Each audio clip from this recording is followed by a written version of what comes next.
Hello and welcome. My name is Mark Braybrook and this is the FOGS Queenslander Origin Preview Podcast. Thanks very much for your company. Joined by three legends of Origin to look ahead to Game 1 on Wednesday, June number 5. Wally Lewis, Trevor Gillmeister and Matt Gillett. And gentlemen, welcome to you. Well, first thoughts on the squad named by the selectors this morning? Yeah, very encouraging. I think it's pleased virtually all the Queensland fans, players that are in form. There may be a bump or two that have still got to get cleared. So hopefully everyone will be fit and ready to go. But impossible not to be impressed when you take a look at the side itself. They really are form players and guys that have proven themselves in Origin and have done so with a plan in mind. Gilly, your thoughts? Yeah, interesting too, some of them. So, I mean, obviously we've got a few injuries. There's no doubt about that. I like the look of the forward pack. Some good hard workers in there as well. So, interesting team, actually. I'm looking forward to seeing how they gel together. It'll be good. Matt, what are your thoughts? Yeah, mate, obviously, very impressed with the side and, some connections there with North Queensland and Tommy didn't get the nod there for the 6th jersey and Val Holmes and Murray Tuilagi as well. So, you've obviously got Ruben Cotter and blokes like that. But one name that I see there, Jermaine Hopgood, been watching him quite closely throughout the start of this year and he's definitely a player that suits that Maroon style of footy. He's very tough and, knows when to carry tough and then also play with the ball, that connection piece in the middle as well. And one thing we have known about Queensland selectors in the past, they will pick players based on Origin form and the way they play Origin football. A couple of those players have been playing for teams that have been struggling recently, but we know once they pull on that maroon jumper, it's a different kettle of fish, isn't it? Well, Ruben Cotter, obviously, and Gillett just mentioned the Cowboys. To be honest, they have been struggling this year in a team sense. So, but we know they can go up that gear, and and that's the thing about Origin. You know they're going to go up 2 or 3 gears, and they'll have to because New South Wales will be a bit filthy about losing the last 2 years. So, but when you look at blokes like Tommy Dearden, as Gillett said. They're the heart and soul of Origin teams because they just never say die attitude. How important is week 1 of Origin 1 in a series? Well, heading into a 3-game series, particularly with game 1 being in Sydney, is the tone set in that first week of a camp? Yeah, I think it is, mate. You hit the nail on the head there, and particularly with the game being in Sydney, you get that intention to be at your best. From the first training session, you're up against it on foreign territory. The players the guys that have been there, done that previously, will be bonding together quite remarkably and thinking it's us against them playing down there. They all hate us. We're not going to get too much good assessment by the media. They'll say New South Wales are favourites, and every time that used to happen, certainly I know in the times that I was playing and Gilly was playing, you loved it. You really loved it, the assessment from the New South Wales expert media guys that seemed to suggest that the Queensland blokes just couldn't play. And after I think we got through that yawning period every time, we loved the chance to be able to get out on the field. There is some talent in this side, and I think that's the thing that's most impressive, alongside some couple of new faces, but some experience there that have produced their best performances in tough times, and I think that's going to be quite inspirational for the side. You mentioned though before bonding. Do you reckon in Origin camp? I know you've all good mates with Alan Langer. That's probably the toughest thing to get through. Is that Alfie's World that first couple of nights? Well, it's very tough, and the next day is even harder. Rooming with him for 12 years, mate.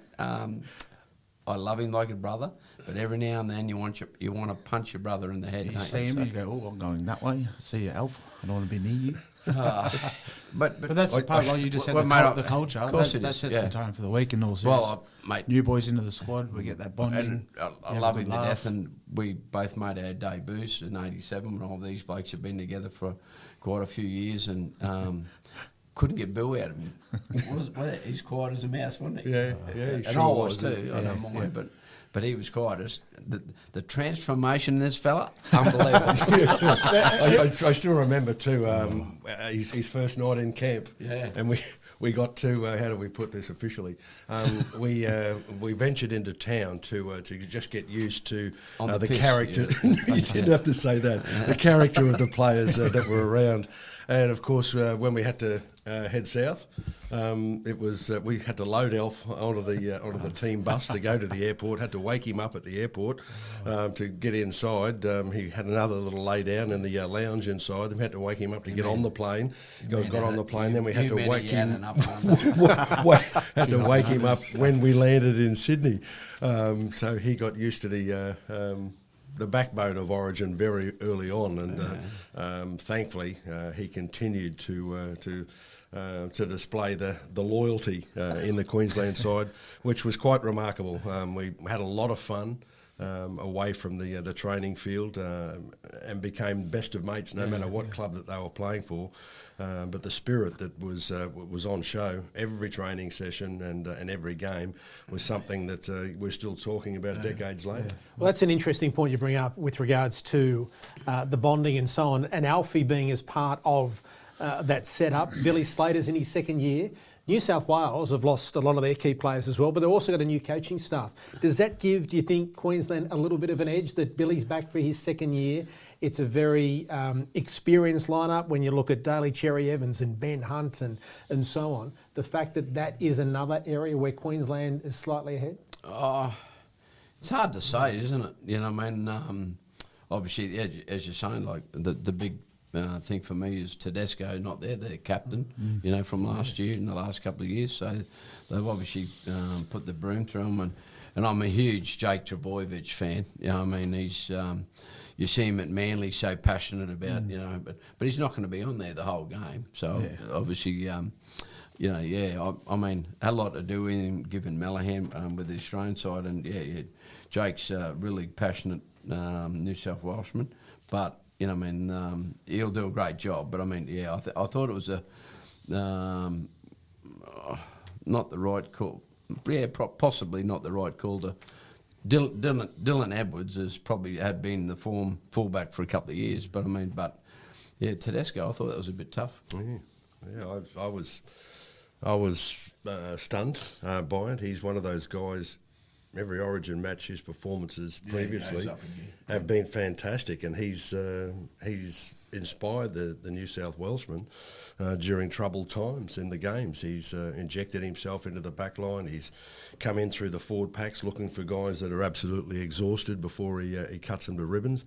And he's a guy that you can always rely upon to produce his best performances against the toughest competition in the world. So, but without being disrespectful for his replacement, I think it is a pretty big a shock to see that Tedesco's not being selected. Well, he's the current Test captain when you look at it. Yeah. I mean, he's been overlooked in that respect. Yeah, and I think it was. You know, I've never been on the field or close to the field to see what sort of leadership he provides. So I think that, but it's the way that he injects himself into the play during the toughest times of a game that has produced some wonderful performances for the Roosters. And blokes like that, and you have a look at them over the years. You know, Alf did that when during some troubled times.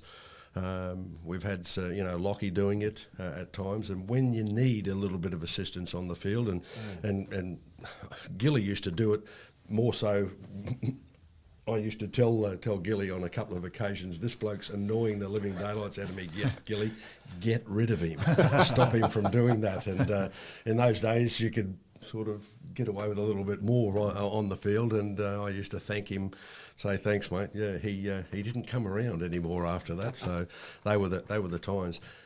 I know that's getting away from the Tedesco thing a little bit, but just to go back to that, he's an experienced campaigner, and I think he.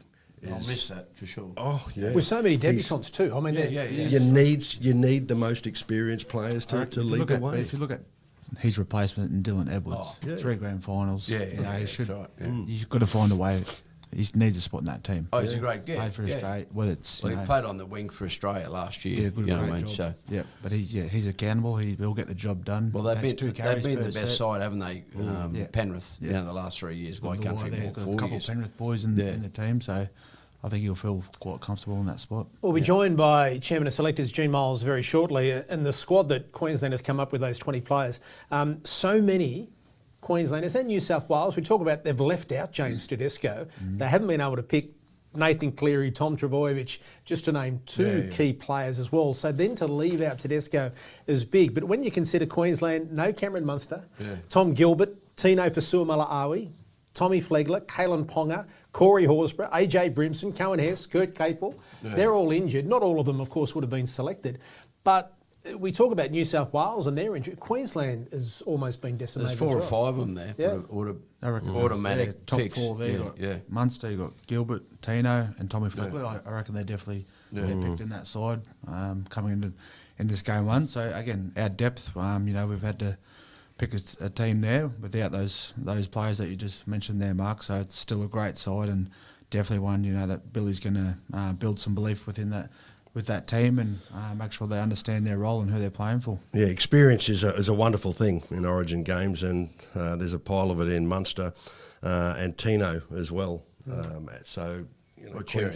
Darling Cherry Evans is obviously the key to that now. The leader. Obviously, no Munster. Benny Hunt. Yeah, Exactly. So Reuben Cotter now too. He's a captain at his club. Wally Lewis medalist. Exactly Tommy right. and Yeah, Cotter, exactly. Yeah, both yeah. captains. Exactly. Up there, There's normally 4. I haven't even looked, to be honest, but there's normally 4 or 5 captains in both sides, isn't there? Normally for club footballers. Paddy Carrigan, future captain. Yeah. Well, he's a club captain, isn't he? Yeah, and we'll talk to Gene about that very shortly. But before we get Gene Miles to join us, I wanted to ask each of you throughout this episode, and throughout the series, in fact, some of your favourite Origin moments. Don't necessarily have to be games that you played in. We'll start with you, Wal. We'll work from the top down in terms of age and experience. Age can't come into it, otherwise you'd have Gene Miles in here now. He's way older than I am.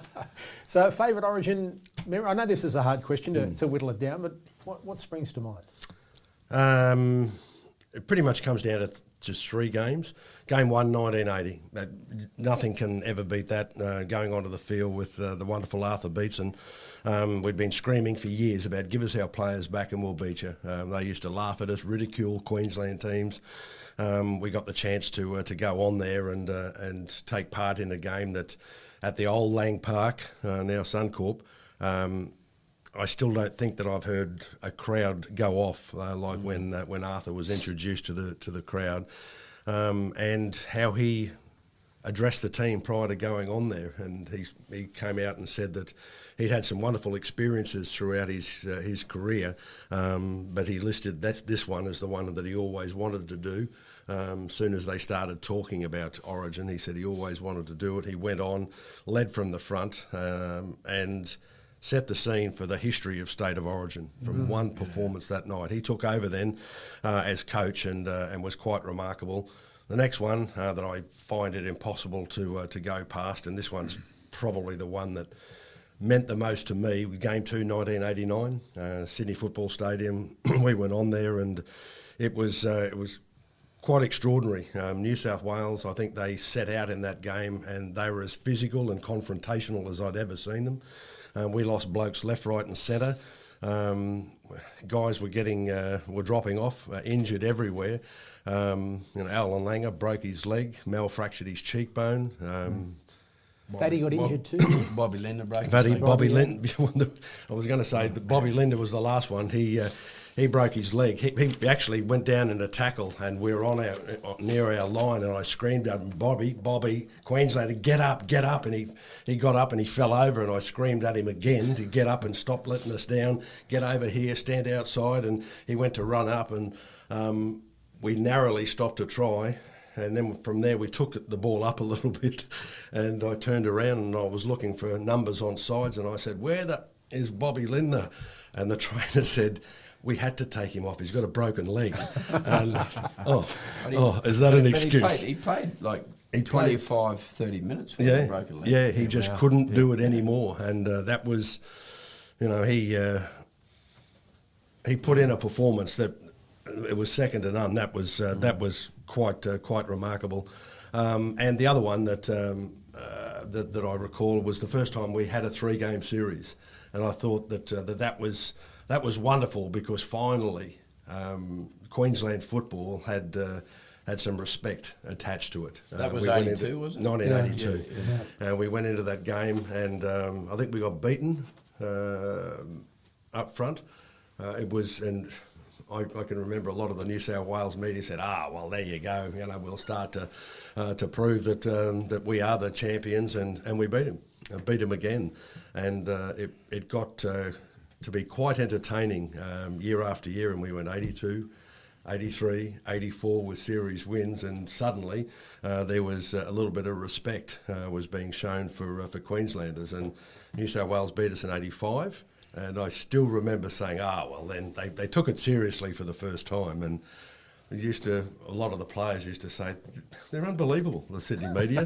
What they will do, no matter what they say, is inspire the Queensland guys. Like 86, we got beat 3-0, didn't we? And Wayne there's talk about Wayne getting the flick, wasn't there? Yep. Yeah, they wanted to brush him. No coach had ever been in charge of a Queensland side and been beaten 3-0. And there was a bit of work went on. A couple of us went in there and were quite impressed with Bennett. We didn't know a lot of him in that time because he was still attached to club sides. Canberra Raiders. To club sides, and it must have been pretty difficult for him because he had a big challenge at Canberra.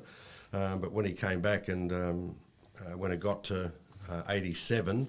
That was the start of a run. We had 87, 88, 89 series wins, and those teams. And I pull out the old story just to bring it out again. Going back a couple of years when we were talking about the people that used to ensure that we got what we wanted, and that was the coach in particular. And I had the opportunity to work wonderfully with the coach. And it was a press conference with Ron McAuliffe, and they said, who's most responsible for Queensland's success? Are you happy with any one particular player? And I was sitting next to Ron, and the question came to me, and what about you? And I said, if you're going to say who's most responsible for Queensland's success, you'd have to say that the players, the forwards, and McAuliffe jumped in and he said, no, if you're after one person, it's the Lord. Jesus Christ, and all the journalists turned around and went, he's been on the drink. And it came up and he said no, and he went straight off. He said Colin Scott, Kerry Boaster, Gene Miles, Mel Meninga, Chris Close, Wally Lewis, Mark Murray, Paul Vaughton, Wally Fullerton-Smith, Brian Niebling, Greg Dowling, Greg Kinescu and Dave Brown. Every one of those blokes was born within 18 months, 2 weeks and 2 days of each other. Every one of those blokes has played alongside or against each other at least 20 or 30 times. Every one of those blokes, by the time they played this Origin game, have played against or alongside each other at least 60 or 70 times, and just kept going on with these facts. And I'm looking at him thinking, I'm going through the players one by one. And all the media ran out of the room to get it on first, either on the radio or in the paper. And I looked at McAuliffe and said, that's quite remarkable, that is. And he said, what is? And I said, all of those players, we're all born in 1959 and 60. He said, are they? I said, you just said it. And he said, well, I've got no idea, but it got rid of those bloody ticket journalists. Told the story. Yeah, and he was very good. Great stuff. Well, the Chairman of Selectors, Gene Miles, is standing by to have a chat with us. Before we hear from Gene, let's have a look once again at that 20-man squad that has been named to represent Queensland in Origin 1 on June 5.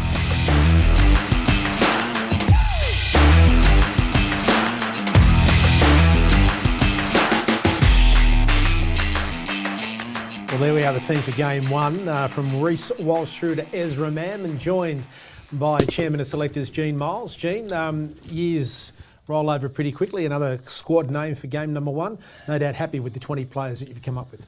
Yeah, happy considering we've had a number of injuries throughout the first 13 rounds of footy. So these guys have earned their selection. So.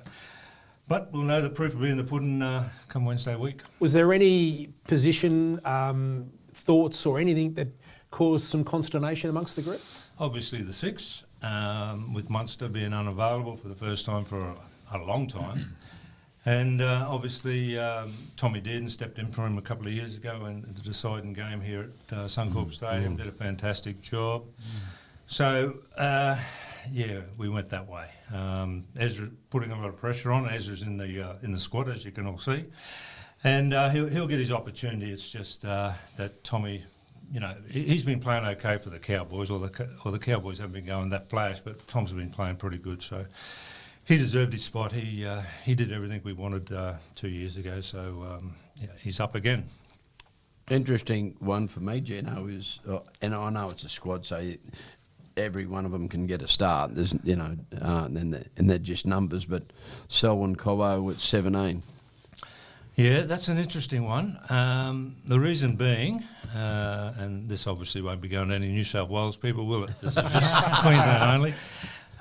Over the last 2 series, we've had an outside back go down on 5 occasions. Yep. So that's alarming, and Selwyn had to be in the squad.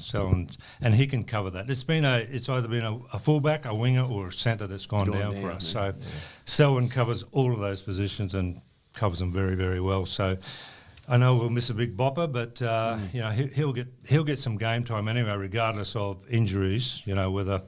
Throw him in the forwards. Exactly, throw him in the middle there for a bit, and he's a big boy, and very strong. It's very similar to GI, isn't he? Yeah. He had all these attributes, and so we won't be afraid to toss him in there either. Because we've had, blokes like Darley Cherry Evans at 14. We have Cooper Cronk. Yeah, blokes like that. Worked so well in the past, hasn't it? So it's worked so well exactly in the past. right. Yeah. Extra man out the back, I think.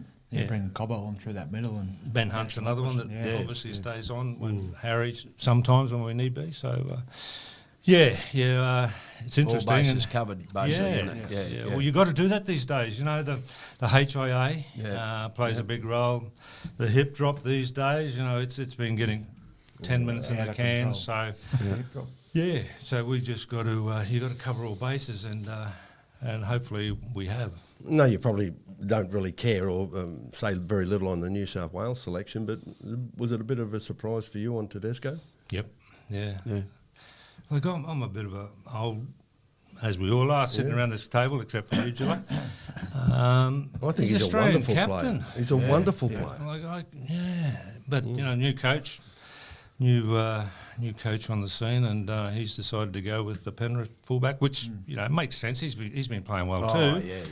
However, we wouldn't do it to our Australian captain or Queensland captain, I don't think. No, I think it might have been there if had we have had the Penrith number 7, fit, ready to play, and then it would have been. We can understand the different story. The bonding. I think I'm very unlucky to miss out in that 17 is.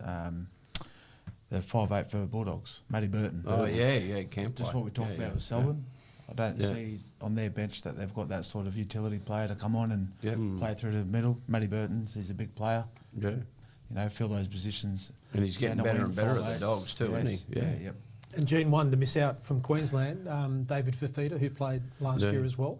Yeah, that was a tough decision, tough call. However, David set himself some really high standards last year, played in all 3 games. And he's had a bit going on in his life, as we've all know, and he just hasn't reached those standards this year. And he's the door obviously hasn't been closed on him. We'd love to see him go back to club level and prove us wrong. But Jaden Sewell's been playing very well, and St George have been, I suppose, overachieving, and he's been leading the way each week. So he deserves his spot. He hasn't been around since.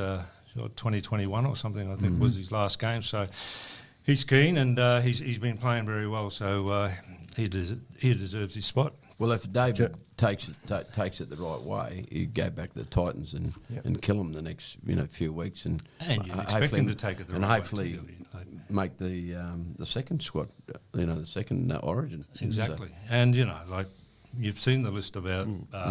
Scratchings, for this year. So anything can happen within the next couple of weeks too, or 3 weeks to the next game. You expect Billy to have a great speed plan for the work plan. Looking at those guys, Cotter, Sewer, Nanai, and Carrigan, all absolute workhorses. Play long minutes too, obviously. So you can see within the team there's abundance of speed, so won't be any secret how we'll play. Be playing footy, that's for sure. Is there any concern over Reece Walsh? He missed last week with a knee injury. He was limping at the back end of the game against the Titans, that left knee heavily strapped. I know there's plenty of time until game number 1, but is there any concern? No. He assured the coach last night that he's fine. So, which we got a clean bill of health for the whole. We had that squad in our mind for the last week, which very rarely happens that you get those same players again. But they all reported in, even the Felice Kafusi and the Hammer from New Zealand. They didn't finish their game till 6 o'clock last night. They didn't arrive back here until this morning. So they've all come through as well. So yeah. You know, the bloke, I've been super impressed with him all year. But I mean, even yesterday against the other day against the Broncos, Mo fought it weaker. Geez, he's playing good footy at the moment. Yeah, got great leg speed, hasn't he, for a big man, and can whack them too. Yeah. So, and Mo's been up for last year, in the series, and then during COVID, the 2020-2021 season. Yeah. So he definitely deserves his spot, and he'll come off, and we won't lose any momentum when he comes on. History has shown that you were talking about the Cowboys before and not performing well, but Tommy Dearden's been going okay. So the Cowboys have been one of the disappointments, I think, of the season so far. A lot of Cowboys players in that side, but history shows, does it not, Gene, that Origin's a different beast and players tend to step up and refine their form at Origin level? Yeah, and I think by naming them in the side, they know that they've got the full confidence of the selectors and the coach as well, the coach in particular. So, Jeremiah Nenai is, he started the game last Friday night at 100 mile an hour, so slowly getting back into form. But, and the Hammer's there too, that Cowboys 18 months ago. So, there's a fair influence of the Cowboys side in there, but they'll do a job for us. Question I asked Matt, Wally and Gilly, how important game 1 in Sydney, seeing that game 2's in Melbourne before coming back to Brisbane? Yeah, game 1 is important. If you could have a wish, you'd love to get away with game 1 because the pressure just goes, away from you for game 2. Rookie coach, like Billy's been in that position. He's been fortunate enough, he's won both game 1s and avoided that position, but the whole thing just turns around. If you lose game 1, you're under the pump. You're about to lose game 2, go into game 2. They talk about changes, sack the coach. All these things come out.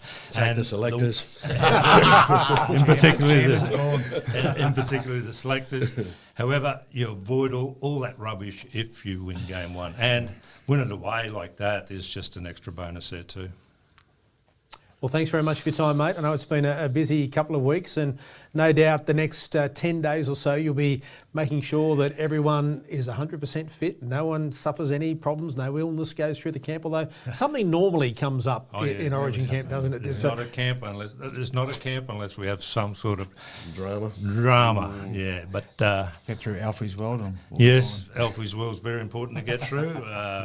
They'll be at the Queensland Rugby League long lunch yesterday, and then they'll make their way down to the Sentry Cove, and that's where they'll spend the rest of the time. Good on you, mate. Thanks for your time. Gene Miles, Chairman of Selectors. Let's recap that side again that Gene and his selection panel have come up with for game number 1 in Sydney on June 5. Before we look at some of the key matchups for that game and who we think, or Wally, Gilly and Matt think will be the key players for Queensland in Origin 1.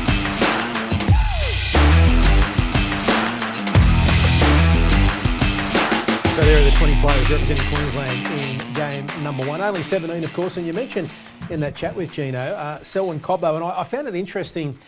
He's named at 17 on the bench, and some of these things that when you're on the outside not involved in picking teams, you sort of overlook the fact that Queensland have lost so many outside backs to injuries in games. It sort of slips by, doesn't it? No, you're right, and it's kind of, as Gino said, they've probably learnt from the last couple of years that they need an outside back, and as we said, Selwyn's so big, and I know he doesn't play in the forwards for the Broncos, but geez, he's a big body going through the middle. He could go in there and do a job. So you put him and Reece, and he could almost play an extra fullback there on the field. And I think New South Wales did it a few years ago now, but they had Tom Trbojevic and Latrell out there just running amok on us. I was part of that team, but it proves so hard to stop. You don't know where they're going. Well, see, the beauty about it too, like there's so interchangeable. Like the hammer.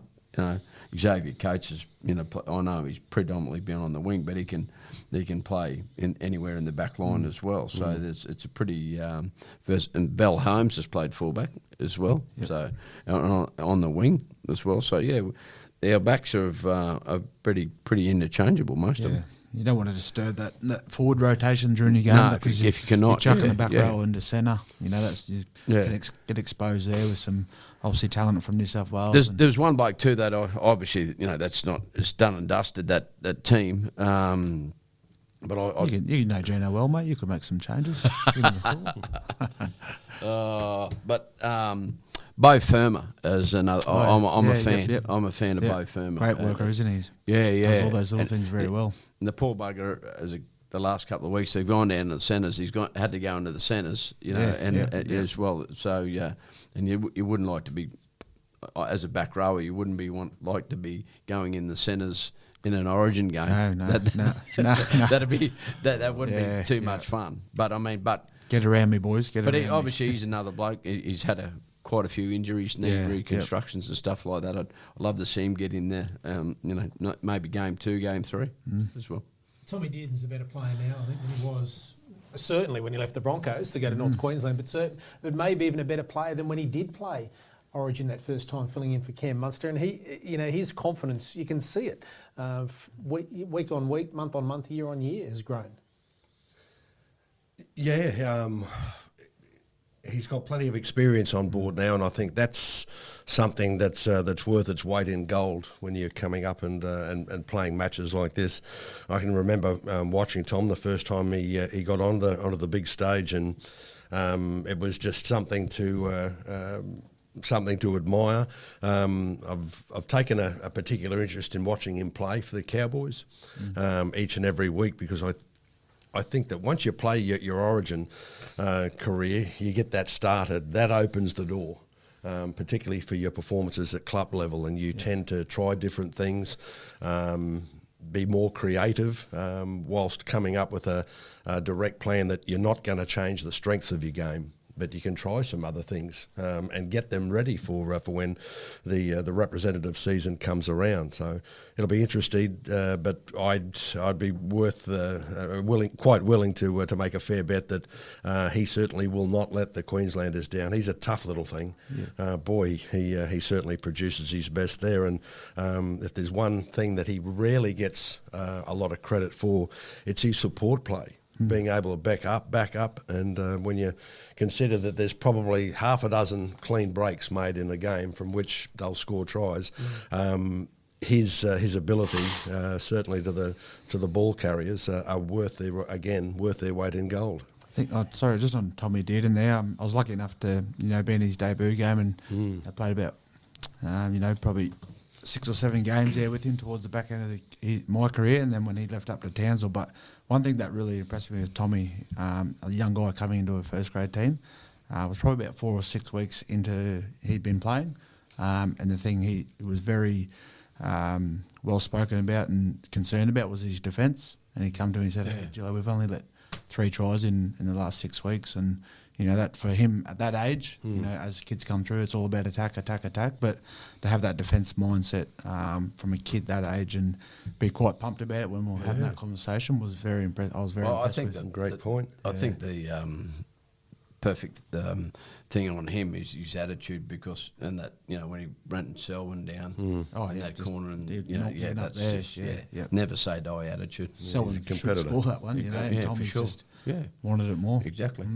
What's the key area for Queensland for game 1? Well, it's obviously the forwards, really. I mean, I think obviously as Tino is probably the alpha male in the Queensland forward pack. He's not there, so Lindsay Collins is the bloke we've got to go to, and make sure that he's got that when he pulls the tooth out and all that. He's got that lunatic look of him, like a serial killer. Unique but look. So he needs to be a bit of a serial killer on Wednesday week. I think, Jaden Silver he's very aggressive as well. Yeah. You know, he defends very well and can make an impact, can turn a game with his defence as well. And Paddy Carrigan there as well, obviously workers. So, you know, those three boys got to lead the way there. But and I know they haven't. It's not set in concrete. You know, the whole the team. But could be changes. Yeah, Harry Grant. How good is he playing at the moment? You know, as well. Absolutely. And he's a future Queensland captain potentially. Yeah. No, he'll be there for sure. And we speak about, you know, no one was going to break Wally's records. No one's going to break Cam Smith's records. He's only a young man, Harry. And mate, I remember watching his first game. I said, "This kid will play for Australia for sure." And I think he'd been on the field for 7 or 8 minutes. I'm sure it was at Campbelltown. I think where the match was being played, and just he had time, he had space, and he had the ability to dictate terms to the opposition in what was his first game. And I kept an eye on him for matches after this, and he's a wonderful competitor. So you picked it all the way back then. Yeah, in his first game. It was, and no wonder he's the king. Well, he carved the didn't say how good he was going to be. But Chairman of Selectors, the Q Cup. Rolls in. Yeah, Falcons. I mean, they couldn't touch him playing for the Falcons. Q Cup. But it was the experience that was evident in his play when he wasn't an experienced player. He was dictating terms to the opposition, and for young blokes to be able to do that, something special. And he's been through a bit too as a young fellow, injury wise as well. So having said that, 15 minutes before half-time, before he comes on, do you think we'll start him on the bench because he could carve? Benny Hunt, and they could change it up. Harry Grant might start Benny Hunt, mate. Well, would you start with Harry Grant or have him come off on at the back end of the half like they have in the past? No, I know. Put Benny Hunt out there. Rip into him. Well, that's what Mel used to do with the Australian side as well. So and it worked pretty effectively. Yeah, got Mo on there and Jermaine Hop good to come on and get that intensity, that game speed, leg speed, and play a bit of footy when the New South Wales boys get tired. Yeah, that's the X factor for me. Ben Hunt coming on that period before half time because Benny Hunt can play 13 too, the big fella. Or in the half. Harry Grant, I should say. Yeah. Final thought, gentlemen. Wally, we mentioned before, you know, Queensland always the underdog. I'm not sure that Queensland can have that underdog tag this year, but are you quietly confident of a victory in Game 1 in Sydney, or are you nervous? I'm always nervous. Always nervous about every game. There's no such thing as a certainty. I think there'll be a fair bit of confidence on board this team, and there's a fairly handy coach that's been able to direct the players extremely well. I'm not saying that he has an identical sort of plan as the man that he's played under, Craig Bellamy, for such a long time.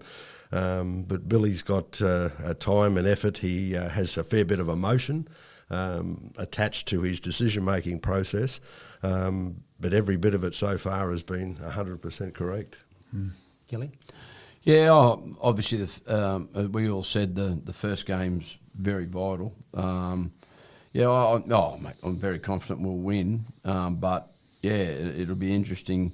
That's the beauty about Origin, and we don't know what's going to happen, do we? And that's why everyone loves it. The forward clash for mine is going to be fantastic, going at each other, and then, I mean, not saying it's going to be violent, but it's going to be brutal, you know, especially that first 10 minutes. It's just going to be very brutal. It'll be interesting because they always try and out-muscle. Oh, of course. Always try and out-muscle. And the HIA, as Gino said, they could play a huge role. Oh, yeah. I think we've definitely got a team with a lot of fuel there. They can go all day. Big minutes, With our bench, with their Confident forwards. or nervous?